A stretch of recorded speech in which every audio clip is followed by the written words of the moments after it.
So I've been looking for more excuses to use ECHIDNA along my favorite unit in the game, Ludociel, and I recently saw Nug use this team. I believe he posted this video a little while ago, but I was so for it. That is, of course, the ECHIDNA Ludo and the Festival King, another character that I don't use a crazy amount, but is super fun. This character was such a turn in the game, I feel like, for Grand Cross. Power creep just started blowing out of proportion, and this character was actually the first time, or when this character released, it gave me my first clear on the stage 3 of the bird, so also another huge moment for the account. But if you guys don't know what the ECHIDNA is, we'll have a quick look at her skills.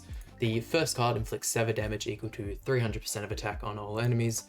Her second card inflicts damage equal to 280% of attack on all enemies, infects for 2 turns. Her ultimate increases the basic stats of all allies by 20% and unknown races allies damage by 35% for 2 turns, then inflicts damage equal to 400% of attack on all enemies. Her passive increases unknown race allies at basic stats by 5%, unknown race allies on battlefield for 3 turns, increases the hero's attack related stats by 4% for every enemy that took damage from ally skills, stacking up to 9 times.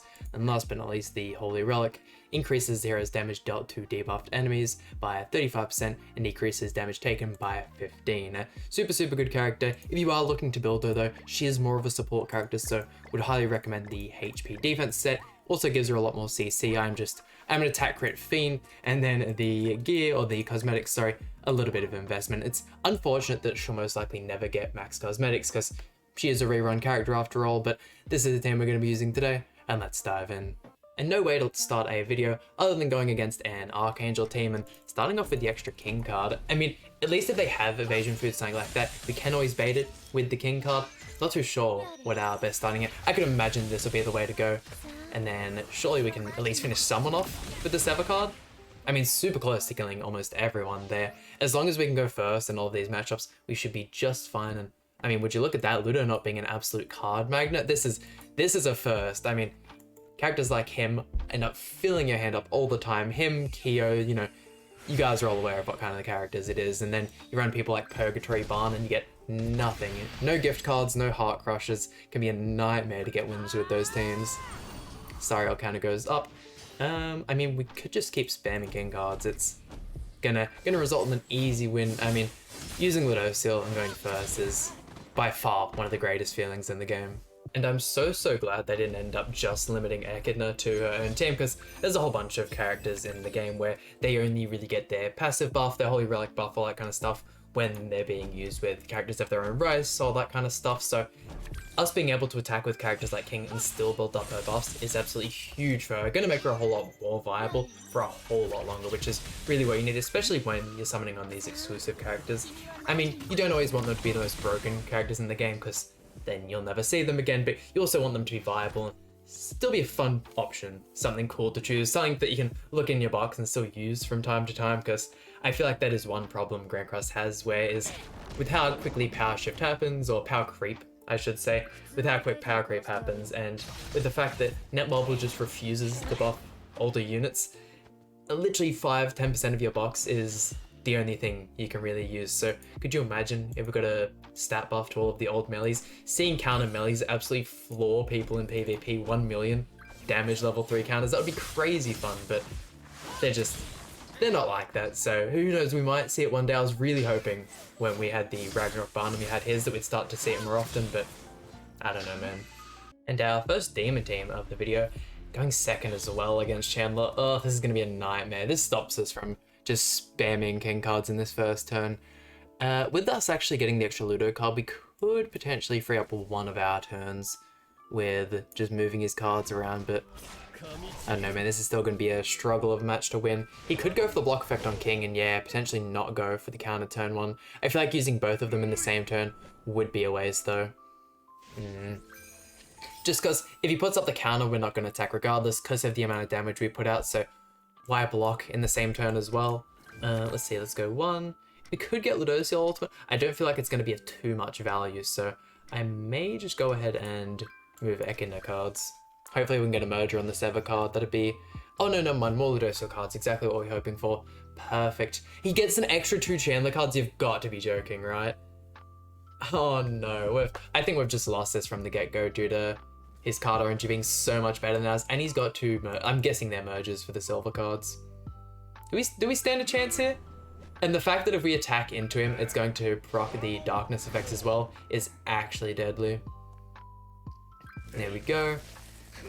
I mean, she survives this, but not with much. This is what the demon team's capable of. I might as well attack into him with King. We'll watch his Chandler go absolutely ham. Bro doesn't even have the Holy Relic either. That's definitely something I need to do. I do have enough to make 2 of the Holy Relics, so I could go ahead and make one for the Executioner Zeldris and for Chandler, but I don't know. I feel like there's going to be a really good demon drop sometime within the next fortnight. And our first Barn Reinhardt team, nice we out CC. I'm going to expect, especially with 340 CC that will out CC all the barns. It's really hard to get above that using HP defense food. We'll go 1, 2, and 3. Having King in this matchup is going to help us out a bunch because previously in all the unknown teams, majority of not all of them have been mono green, so we've been getting absolutely floored by barn teams. Is this gonna kill anyone? I mean, super close. The fact that Barn almost died in 1 turn on an AoE team, that's something, that's for sure. I think I'm straight back to full HP with the Holy Relic. You'd think with how specific his Holy Relic is that you wouldn't get it anywhere near as much as you do, but it's almost seen every single match with how much you can minimize the damage he takes by putting up that stance. It procs so goddamn often. Tank that with the King Shield as well. An actual blessing. I've seen so many 6-6 Barn ults been absolutely just tanked by that King Shield. Let's see. Go 1. We can definitely finish them off with just those 2, and then we can go ahead and waste the Ludo card. We'll hold on to the Echidna ones until we can actually... I should have gone for the Rupture card first, that way. I mean, Reinhardt's gonna die regardless, so wasn't too bad a mistake. Let's see. Some good card draw, maybe a level 3 for the video? Nothing like that. That's alright though. We can still watch Echidna's damage. I know, man, I'm keen to see what these future units are going to look like.